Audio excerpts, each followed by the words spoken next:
Everybody to our LinkedIn Live today. It's fantastic to have you here. If you are joining us live, please say hello in the chat. Let us know where you are watching from today. We always love to hear from you. And as we're going along in our discussion today, let us know what is resonating with you, as well as what questions you have, because we want to make sure we're answering what is coming up for you. So again, say hello if you are here and joining us in real time. If you're catching this on replay, say replay too, because we'd love to shout you out and come back and chat with you afterwards. So I am Melody Wilding. I'm an executive coach, a human behavior professor, and I am the author of a book called Trust Yourself, Stop Overthinking and Channel Your Emotions for Success at Work. I am also the creator of a program called Resilient, which is a one-of-a-kind, very, very comprehensive program to help sensitive high achievers, maybe someone like yourself, get out of their own way, stop overthinking, and regain their confidence at work. And today I am absolutely thrilled because we have my friend, my colleague, Teresa Voza, joining us to talk about people-pleasing, burnout, and boundaries. And this is a topic that is very close to my heart. It's probably close to yours too, if you are tuning in. And I know this is something that Teresa and myself deal with day in and day out with our clients. So I want to ask you, do you ever feel like you are constantly trying to meet everyone else's expectations, and that your needs as a result are always coming last? If that rings true for you, then you are far, far from alone, because in our always on, always connected world, it feels like we're on a treadmill that never stops. No matter what we do, it never feels like enough. We're striving to keep everyone happy, and often that comes at our own expense. And that's exactly why we wanted to have this conversation today, because so many of us think people pleasing sounds like a good thing, right? You know, it's like that question in an interview, oh, what's your weakness? And people say, I'm a little bit of a perfectionist. You know, people pleaser is something that often many of us hold as a badge of honor. And we think it's a positive, that it shows we're a team player, we're kind. And while that's true, it can go to an extreme where we are constantly prioritizing everyone else over ourselves, to the point where we end up feeling stress, undervalued, and we head to burnout, which again is exactly what we're going to be talking about today. And a key to getting out of this all is boundaries, is balancing your needs alongside the needs of other people, knowing where others end and you begin. And all of this matters because when you are happy, happier, healthier, when you are more balanced, you're more productive, you're more creative, you're more engaged with the world around you, whether that's your boss, your coworkers, your family. So, again, if you are joining us today, say hi in the chat. Oh my gosh, we have a lot of people joining. Jessica from Ontario. Let's see, Eleni in Greece, Johan in South Africa, Haley in the UK. Amazing. It's so wonderful to have you here. Jack from Phoenix. I know Teresa was just in Arizona. Yeah. So Teresa, welcome. Let's have you introduce yourself and tell everyone today who is joining. Please tell us a little bit about yourself and why everything we're talking about today is important to you. Well, first of all, thank you, Melody, for asking me to be here. And hello, everyone in the chat, London, UK, Phoenix. I love this. This is so exciting. So my name is Teresa. I, too, am an executive coach as well as a HR consultant. And I come to this topic rather honestly because I have experienced probably all three of these things. People pleaser by nature, experienced a severe burnout in early 2015.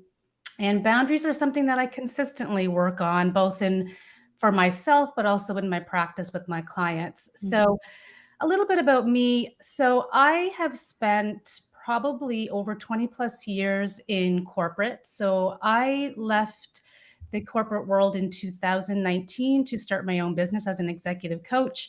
I was a chief HR officer for a large financial institution, global company, highly matrixed, a lot of tentacles in different places, as many corporate companies have.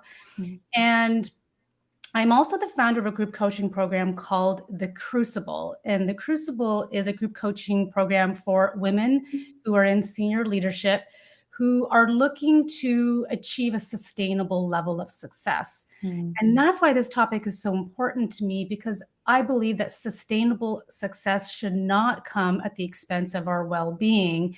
And so many of the usual suspects to our well-being are covered in the topics that we are going to be chatting through today. Mm. People pleasing, a lack of boundaries, a lack of being able to recognize when we are in burnout mode.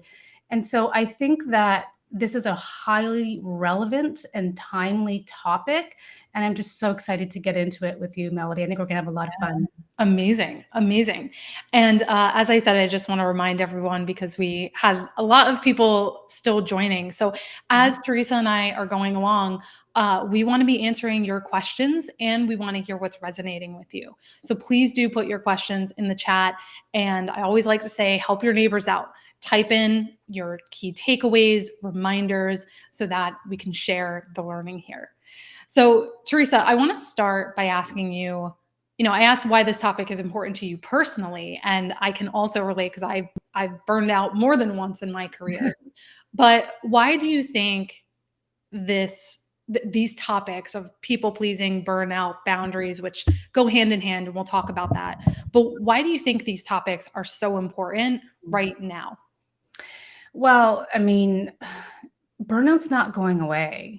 And, burnout from workplace stress has reached an all-time high. And I think it's only increased since 2022. And I had hoped that we would have seen that on a decline since the pandemic arose. But it's been confirmed by research through Gallup and Future Forum and Evanta and Gartner that it continues to become a problem. And what's really concerning to me about this research is that we are seeing a worsening, not only burnout gap with women reporting higher levels of burnout, that's actually doubled, but people pleasing and people pleasers, myself included, are especially prone to burnout because by nature we tend to be kind, we tend to be thoughtful, and it makes it harder for leaders such as ourselves to do the very thing that's probably required to combat burnout, which is to set boundaries. So it's much harder for us to say no.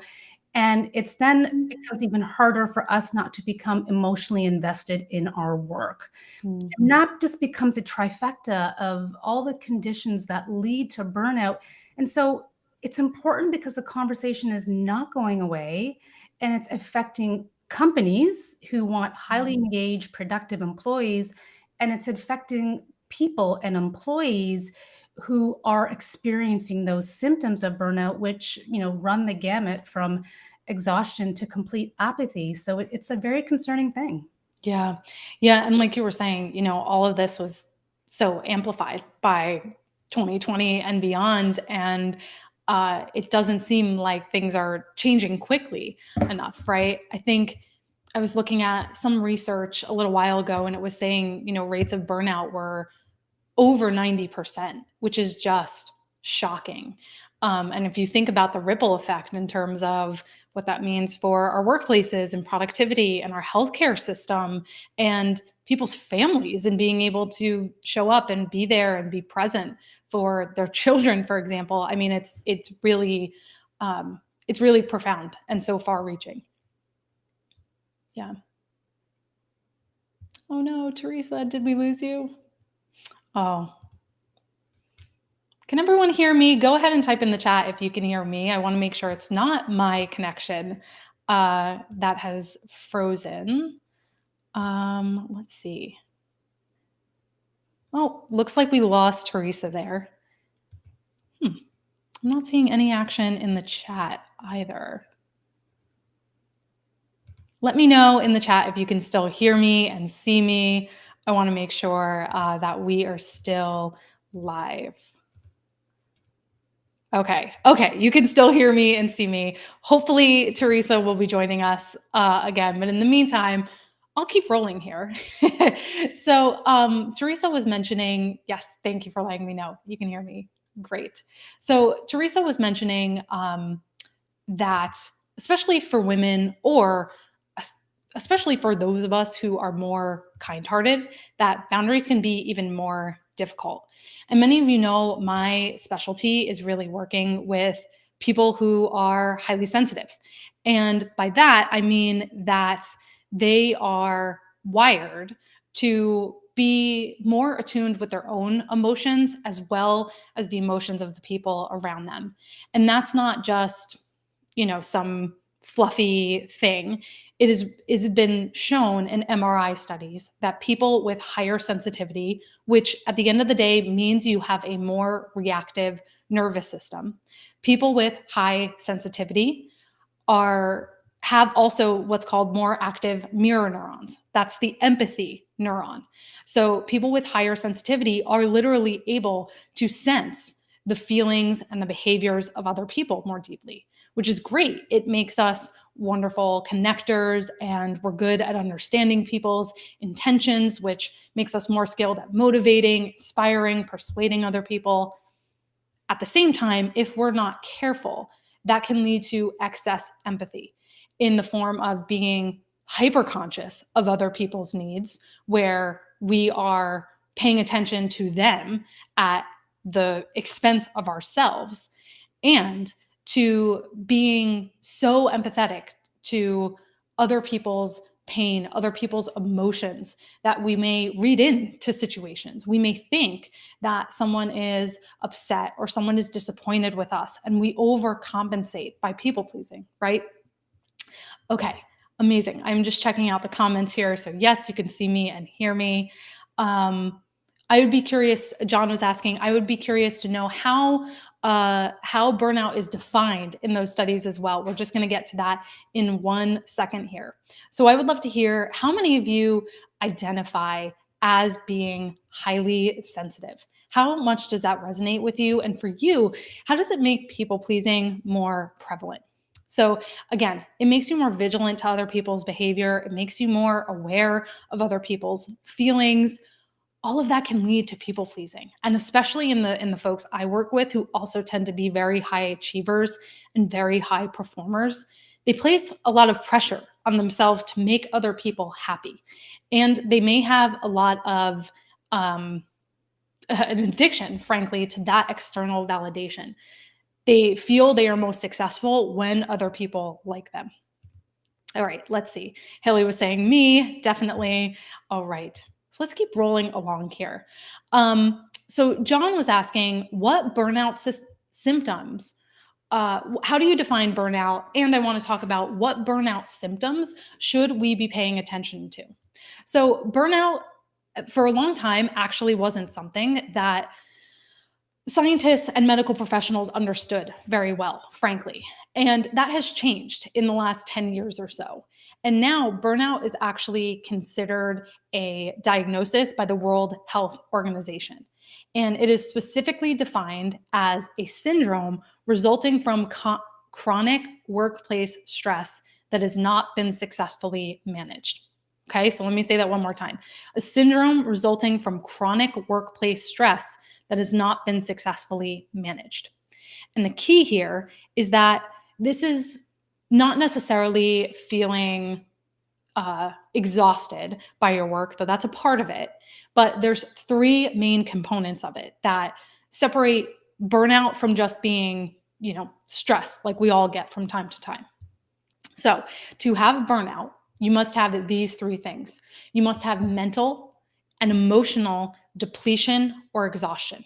Okay. So mental and emotional depletion or exhaustion, detachment and negative feelings for your job, and reduced productivity. All right. Those 3 things: mental and emotional detachment, mental or emotional depletion or exhaustion, detachment and negative feelings towards your job, and all of that results in reduced productivity. Okay. Perfect. Okay. And like I said, burnout goes beyond just being stressed. You feel more than just fatigue or feeling overwhelmed. You feel empty. You feel devoid of motivation, like you have nothing else to give. And this can manifest in a number of different ways. So, physically, you may feel tired all the time, like you literally have no energy to give. You may have psychosomatic symptoms, whether that's headaches, muscle tension, aches and pains. You may have trouble sleeping.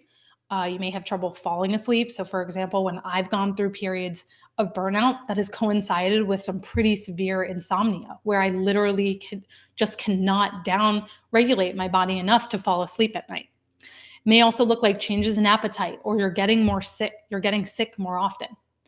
And then mentally and emotionally, burnout can look like, I mentioned, having a negative attitude towards your work or career. Like, why does any of this matter? Or I'm never going to get anywhere.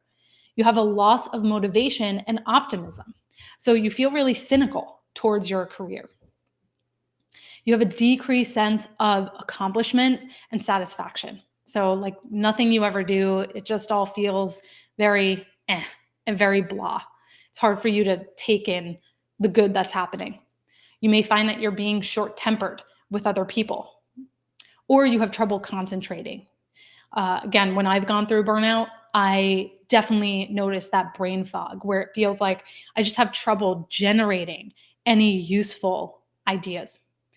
And all of this shows up in your performance, right? So you may withdraw from responsibilities. You may isolate yourself from colleagues. You may procrastinate and avoid certain work.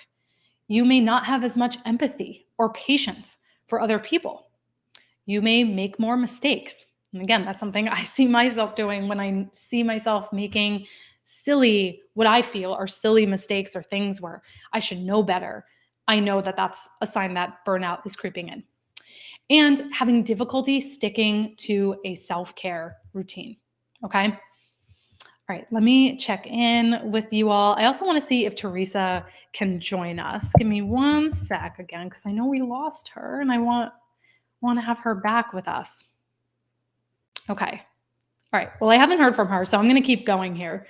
So John was saying that I experience deep feelings and sensitivity for others, but not so much for myself. It's extremely common for sensitive people, in particular people I call sensitive strivers, where sometimes they are so self-aware that they are overly self-critical, right? Because we are so aware of our own flaws and what we perceive as inadequacies. And so, John, if you haven't already, I want to encourage you to check out the live I did earlier this week where I talked about that topic in particular. All right.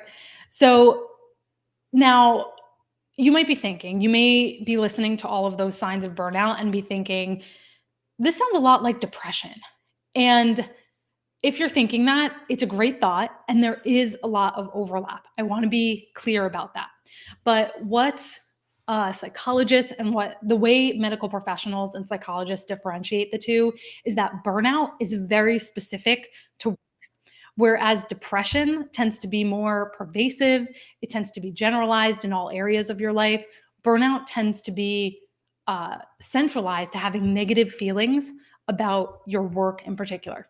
Okay, and Teresa's back with us. Yay. All right, so I'm going to rejoin her here. Teresa, you're back. I'm back. Good to have you. I was improvising in the meantime. All right, babe.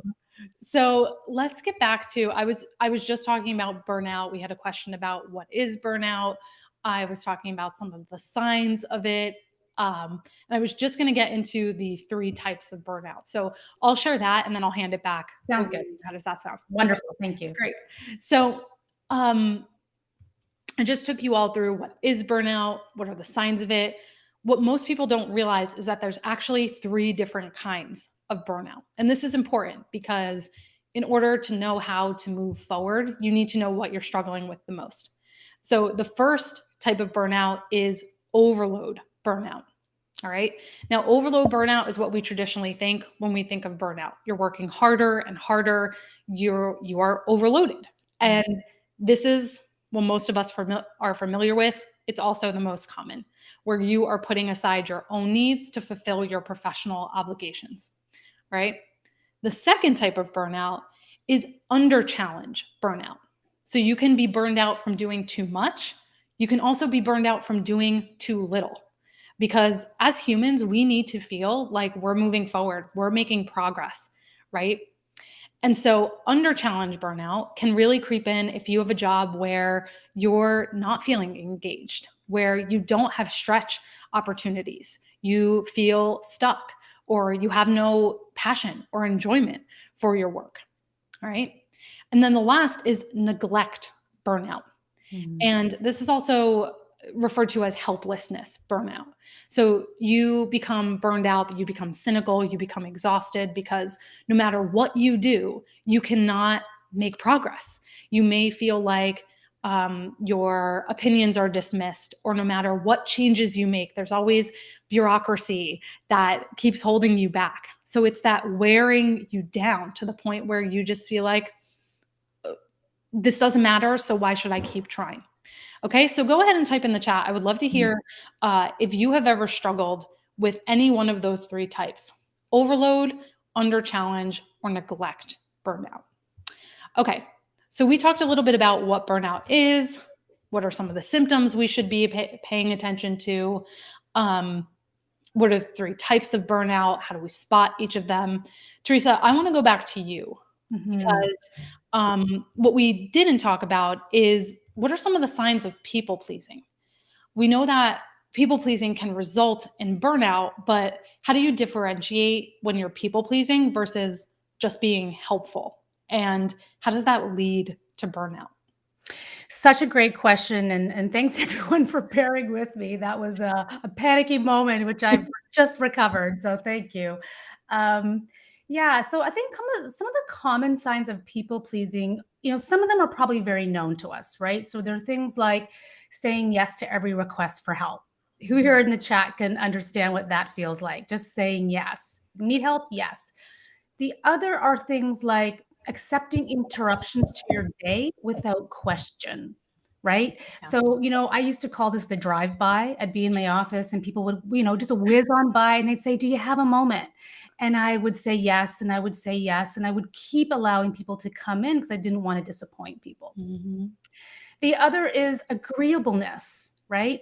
Some of us by nature are just more agreeable. Part of that also comes from being agreeable to not disappoint people. So I see this often when it comes to things like deadlines or decisions that need to be made. We say yes because it's easier than sometimes having to say no, especially if you are more of a sensitive striver, which is the work that you do so well, Melody.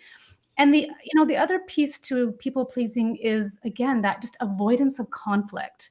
And so when we avoid conflict, we stay quiet, right? And sometimes we just nod our heads when on the inside we might be screaming and wanting to say something else. Mm-hmm. So the reason it can lead to burnout so quickly is because what happens is that when you accumulate all these yeses, just imagine what happens to your nervous system and to your body and to your mind is you start to lose sight of your own needs and as well as your own goals. And that starts to lead you to becoming kind of enmeshed very quickly in the problems of your colleagues or what's going on with your boss.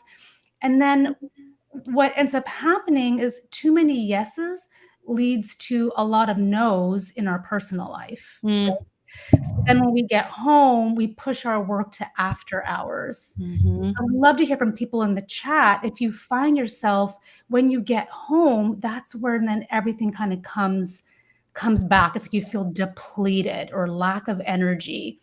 And so the very times that we want to be engaged in more leisure and spending time with our loved ones are the times that get neglected because of our overarching need to please. And one of the things I just want to mention, Melody, you made a good point that one of the things I say to my clients is that this isn't about changing who you are, right? There's nothing wrong with who you are. Being polite and being supportive is important, and I think it doesn't lead to increased productivity, but it's when we over-index to the other side, right? When we say no so many times that what ends up happening is that our well-being starts to suffer. Mhm. Usually happens slowly like a drip. That's so true that you don't even notice it Totally. until it's too late. And like you were saying, I love that idea of every time you say yes to one thing, you're saying no to something else because we don't often think about what's the trade-off? What's the cost of saying yes to this thing?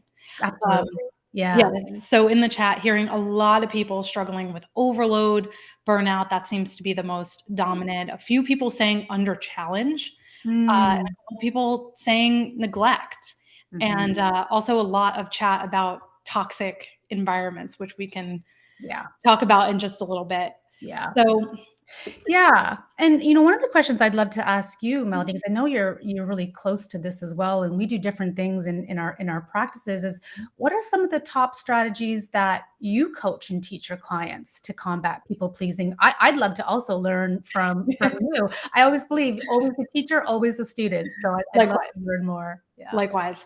Yeah, first I think for so many of us, where I use the word enmeshed, Mm, and I think that's so accurate that our work is an extension of our identity, right? And if I say no, what type of person does that make me? What does that mean about me? mm, And it becomes almost an identity question.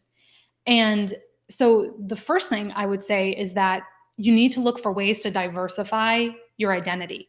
Because if all of your eggs are in the work basket, then yeah, every time you try to say no, you have to push back. You can't live up to an expectation. It feels pretty awful because everything you have is invested in your job and your professional identity. But like you were saying, you were alluding to, your personal life outside of work. When you diversify your identity, when you see yourself as investing in your family or in volunteer work or even a side project, having various parts of your identity means that if something doesn't go well at work or you hit a challenge there, you have other aspects of your sense of self to mhm, rely on. mhm. So I would love to hear if that has come up in your work or if Oh, yeah. yeah. Yeah, completely. I think that's such a good point, this over-identification piece, and one of the things I talk a lot about with my clients is the meaning that we make, right? Mm, The meaning that we make when we choose to issue a no versus a yes, and again, when I say no, I mean, so often with boundaries, I know we'll get to this, is it's not as harsh as saying, "No, I won't do that." Like, it yeah. it has a lot more nuance and texture. Mhm. But what I will say is that, once we kinda dissect what the meaning that we make from our confrontation of conflict, the boundary that we wanna set, the values that mean something to us, that are driving the need to say no, I think that's a clue to creating boundaries that are more natural. Mm, When it's aligned to something meaningful to you in your life, then they come across a lot more natural and authentic yeah. versus what I call just reading a script. So, over-identification is a big one with my clients, and part of that is we need to decouple it and move it away from your life just at work, which is why the premise of the work I do with my clients is about integration. Mm, We integrate your work life and your personal life so mhm. that you don't feel like you're one person in one world and another person in another. It's extremely critical, I think, to a sustainable career and a sustainable life. Yeah. And you were mentioning before, the idea that filling your day with just reacting to Yeah. things because you have those drive-bys.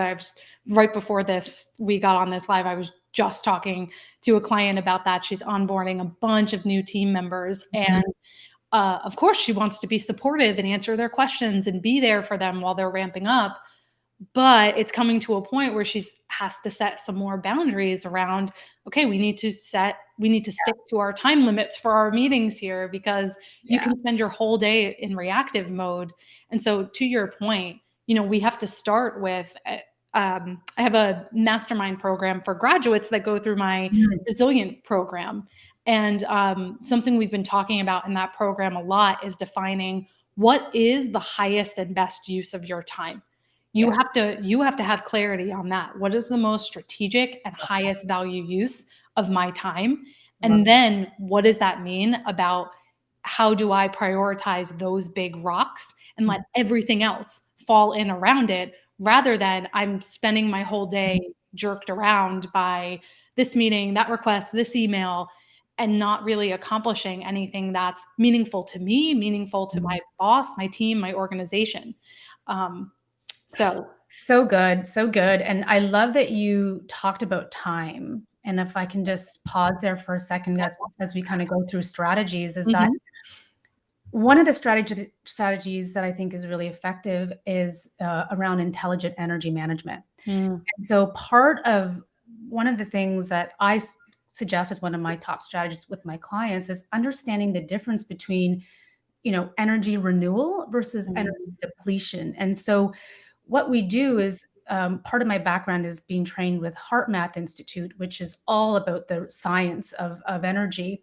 mm, And we will actually take clients through a depletion to renewal grid and look at your week and not necessarily do a time audit from every hour of your day, but mhm, an audit from where you spent tasks, activities, projects, decisions from a place of this really energized me, so it's a renewal-based activity mhm, versus this really depleted me and this just drained my energy. mm, So I think understanding, where we spend our time is, in my work, much more effective than kinda looking at the hours of the day. mhm, It's about how you spend your energy, and mm, and having a framework to see that visually can be very helpful to clients in helping them, increase the ratio of mm. more renewal-based energy activity than depletion. Yeah, absolutely. And I love that. I think that's a flip for people that you could have two different people could have the same hour, but one person accomplishes something very meaningful and Yeah, important with that hour, and somebody else is, just yeah, checking social media or responding to messages in that time, and it's not as significant. So, how do you manage your energy for the maximum yeah, value? yeah. So, Teresa, are there any other techniques or concepts you take your clients through when it comes to navigating people pleasing and burnout? Yeah. Um, One other technique that I love, which is something I've just recently done in probably the last year, is a framework that I've created called like notice, name, and discern. Right. Mm, And this is a framework where I'll take my clients, especially when it comes to things like people pleasing, to start with really just starting to notice, like just mhm, look at your day and notice the impulse. Notice how the impulse arises in your body to do things like say yes or work late. So I'm a big believer in not noticing just the thought, but also where that thought is lodged in your body. mm, And I will ask my clients to not only name the feeling, but I'll go a bit further and ask them, where does that show up? Does it show up as mm, anxiety, tension in your shoulders? Great.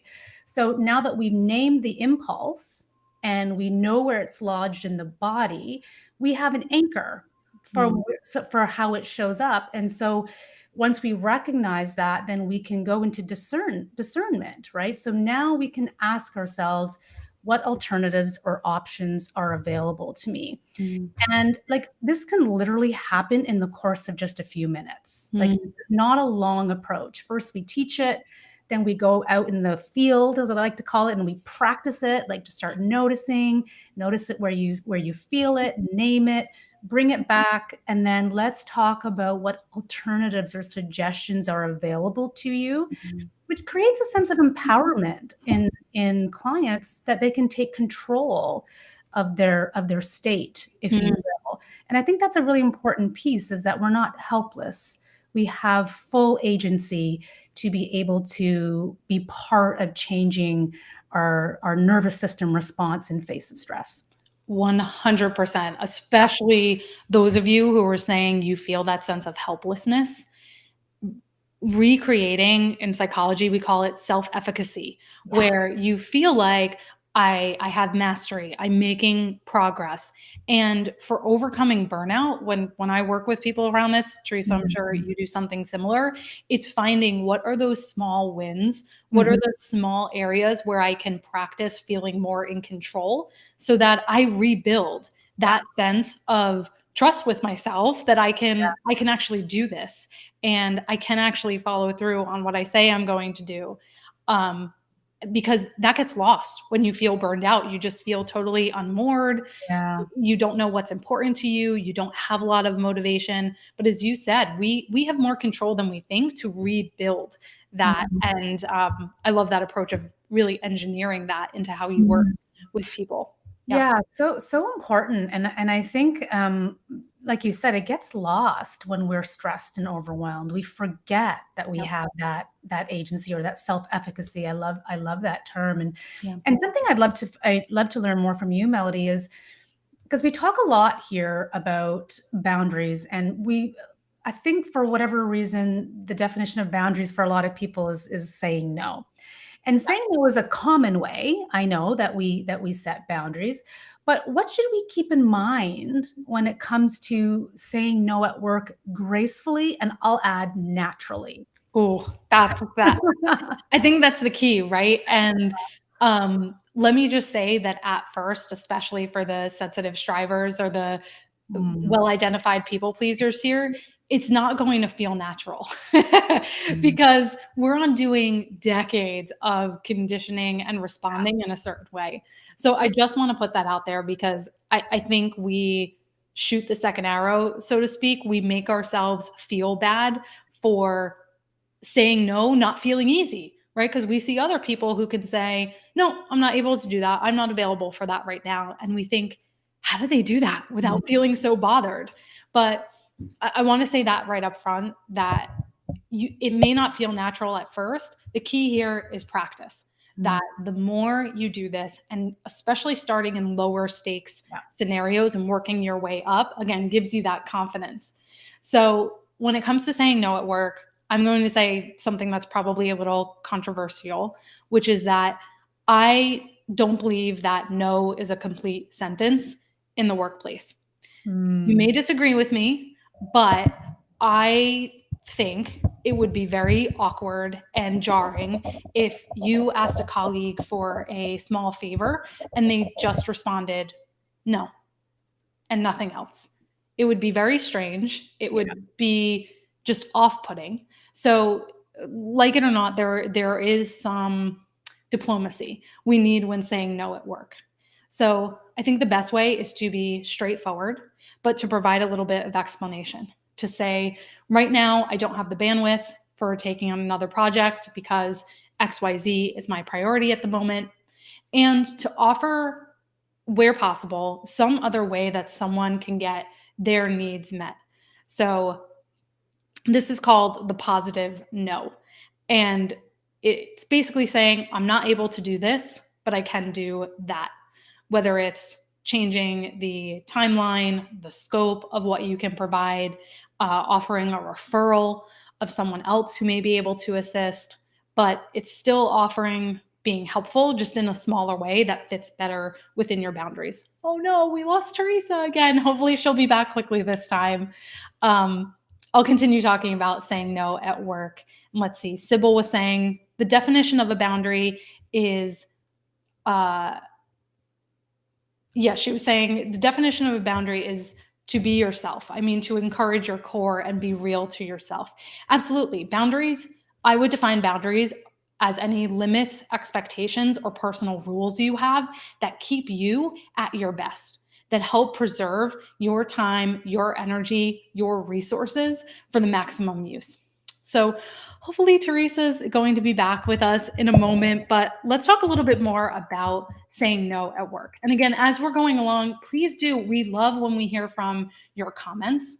Let's see. Uh, we have Shubham was saying, thank you. That's a great approach. And identifying the impulse, like Teresa was talking about, when you feel caught in a situation where you want to say yes or you want to say set a boundary, identifying the impulse. And I will add that in terms of being able to say no, If you are someone that tends to be auto accommodating, so if you are one of those people that the first thing out of your mouth is, yeah, sure, I can help you with that, it is really helpful to work on practicing in advance and to have some phrases in your back pocket so you don't just automatically say yes. Whether that's something like, thanks for bringing that up. I'll have to check my calendar and see how that fits in. Or, appreciate you bringing this idea to the table. First, we'll need to look at our priorities and if we have room for this. So, putting in that sense of pause is really important instead of just automatically saying yes. And of course, you want to make sure you're doing that from a place of truly wanting to check your calendar or assess if you have the resources rather than just doing it out of fear. I think another thing with saying no is to appeal to people's sense of fairness. There's a lot of research that shows that when you appeal to people's sense of fairness, that negotiations are more effective. So if you can appeal to someone's sense of fairness and saying, if I did this for you, I would be unable to meet X obligations. Or if I did this to you, that means I would be letting my boss down in this way. And Susanna was saying, I had a manager who referred to everything as a top priority, no matter what the context was. I'm sure many of you are in this situation. If that is you, it's really difficult to be in this. And I think now more than ever, when everyone's being asked to do more with less, we're all facing this in some capacity. But Susanna or anyone else who finds themselves in this situation, highlight the costs. So you might say, I hear this is important. If we were to take on X, it would compromise our priority of Y. Are you okay with that? Or if we take on X, it would shift the timeline for Y back 3 months. Are you okay with that trade-off? So it's up to you to highlight what the costs are, because your manager may not be aware of that. And if they say yes, then you could say something like, we could do this in 1 week, but we would need to cut the scope in half. And if you want this done right, we'll need X amount of time. It's your call. Okay? So you can do that sort of trade-off type language. All right, let's see here. I'm just checking in on your comments. Rebecca was saying, loving this. Thanks so much. So glad to hear that. All right, let's see here. I would love to hear from all of you. One of the questions we were going to discuss with Teresa, but I would actually love to hear in the chat, and hopefully she'll be back to join us, is about, why are boundaries so hard to stick to? Why do you find boundaries so hard to stick to? So go ahead and just type a few words or phrases in the chat. I think something I find with people is that they're worried about pushback. They're worried about, how do I handle when someone refuses to take no? Because that feels very uncomfortable. So if that is you, one of the things I would offer is that you need to be ready to stand your ground. You need to be ready to reiterate your stance, to say something like, thanks again for asking. My answer here is still no. Or, I understand this is difficult to hear. It's difficult for me to share as well. I'm not going to change my mind though. All right, so reiterate your stance. And a couple of you are saying guilt or shame. Absolutely. I think because we're taught boundaries are a bad thing, that it's selfish to set them. But I always like to say, it's not selfish to set boundaries. It's selfish not to. Because if you take on too much, that is not fair to anyone. It's not fair to you. It's not fair to those you serve. And by taking on too much, if you are not able to fulfill your obligations, you may be letting people down because you can't follow through in a timely manner, or your work is not the best it could be. Yay, we have Teresa back. Hello. We got to stop meeting this way. Okay, Teresa, I was just talking about, why are boundaries so hard to stick with? And I was asking everyone, and a lot of people are talking about disliking confrontation. I'm worried about letting people down. I feel guilt. Any thoughts about, how do we deal with those feelings? Because so much of it is our own feelings around saying no. Yeah, I think boundaries are so hard to stick with because Well, you've alluded to it first and foremost. In my work, we call these conditioned tendencies, but if we've been conditioned, starting from a very young age to say yes or to be helpful, then it's not only our cognitive thinking that's been conditioned, so is our nervous system. Our nervous system has been primed to automatically say yes. And so it becomes habituated, right? So the first thing I like to say to my clients is hey, good news, not your fault, right? These are conditioned tendencies. They're born of habit. Um, to make boundaries easier, I think the first thing to understand is that they do require self-work to become effective. And I know you mentioned earlier about, the piece around it being natural for heart, being difficult for sensitive strivers. And I think that's probably true for those who are probably not sensitive strivers too. However, I would also say that um, what starts to feel unnatural is if we just blindly accept what others tell us we should or shouldn't say. I think we need to first start with which boundaries are important to your sense of self first. Mhm.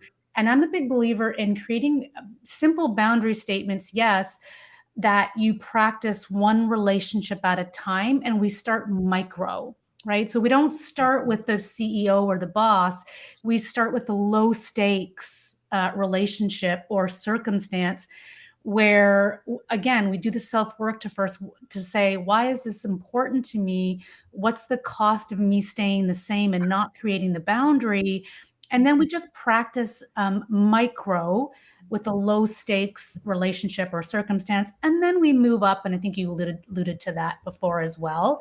um, but the starting point is that it is the self work first, it's not the boundary first. And I Mm. know that's not popular for everybody. They're like, "Oh god, I don't want to have to like understand myself."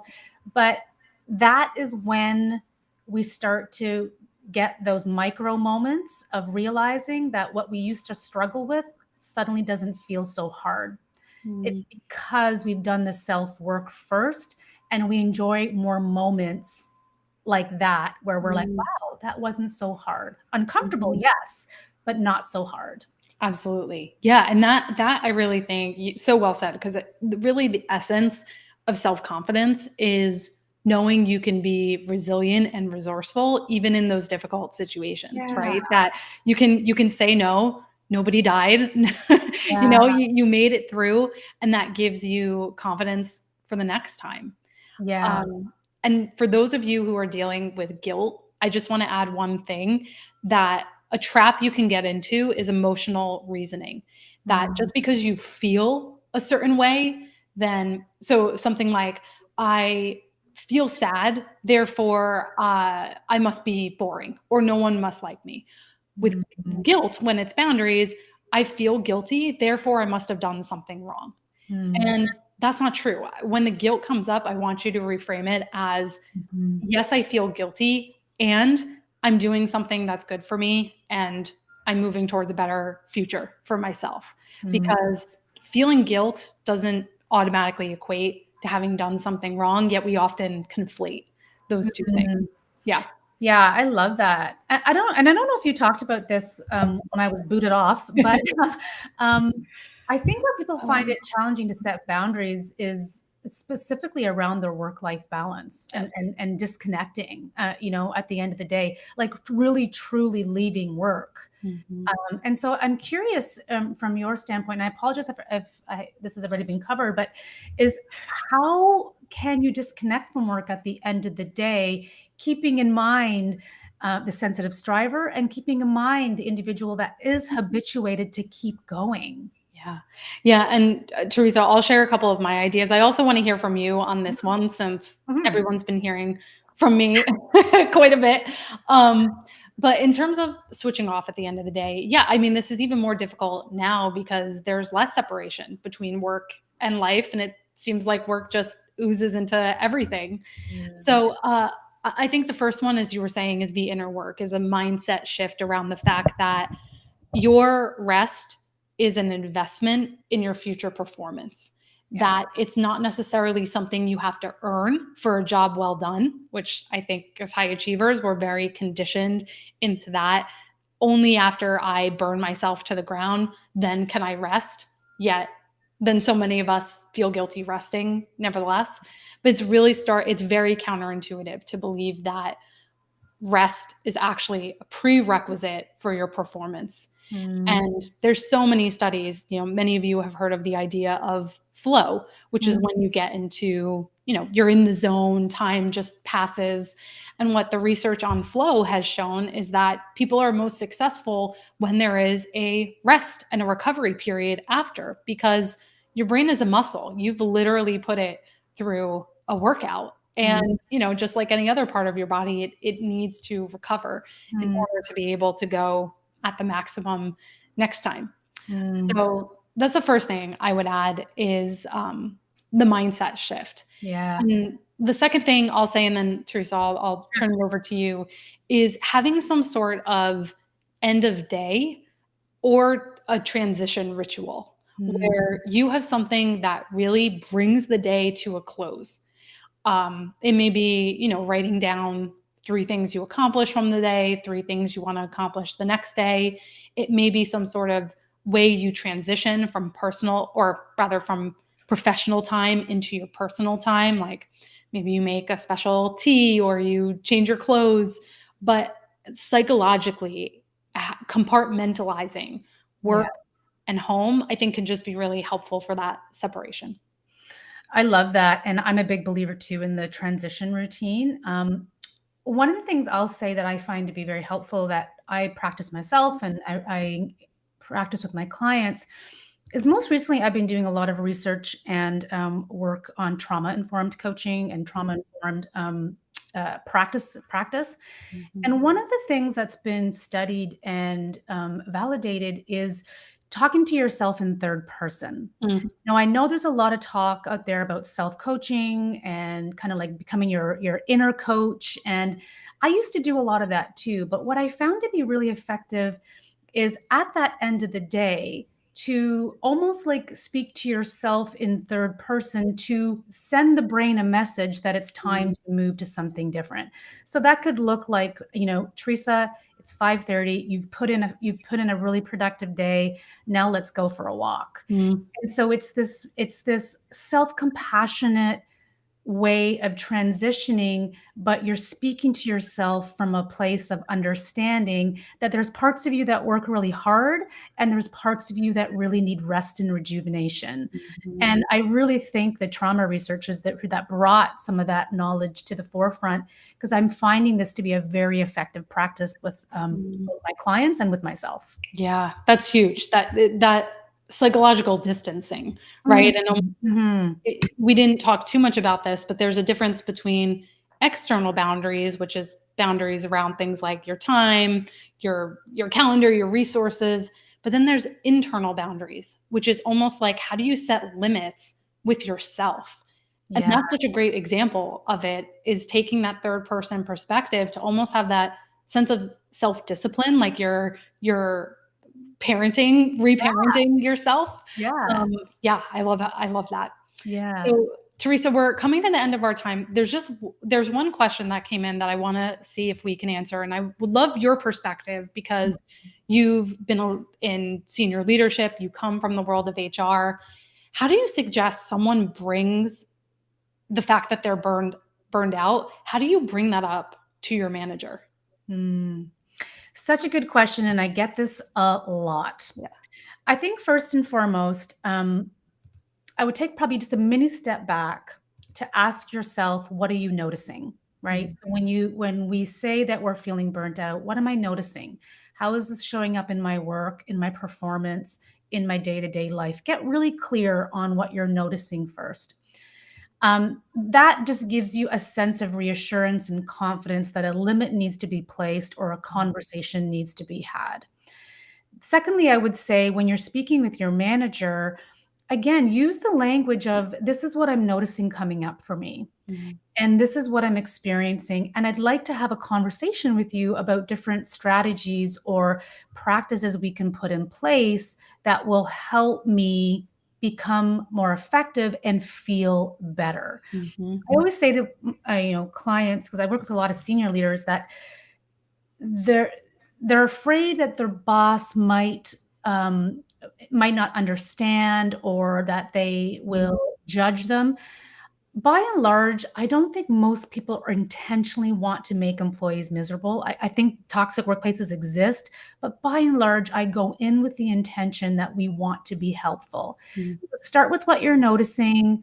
Start with what are some solutions that you have come up with that could help you. I think that's important so that the leader can digest that and say, hey, yeah, let's try that. mm, And so I think what's really important is notice, name what's happening, suggest alternate mhm, practices or limits that you think would be effective, and ask your leader if they will support you in that endeavor. mm, So I think it becomes joint. It becomes partnered versus I need this, I can't do this anymore. 'Cause then that just creates a divide and then mhm. you can't really meet on both sides. Yeah, absolutely. And you took the words. I was going to say what I'm hearing from what you're saying is approach it like a joint problem solving exercise, Mhm. but be proactive to come with solutions to the table. So you Yeah, take some of the cognitive load off of your manager to think yeah, about that for you. yeah. And listen, well, actually, let me ask you, Teresa, Hmm. what do you do if you're still not making progress? Like your manager is just they're not hearing you. What do you do at that point? Yeah, well, I think that is a bigger conversation, but I Yeah, think that's when we have to start looking within and ask ourselves, what do I need? yeah. What do I psychologically need? What do I physically need? What is the cost of things staying the same?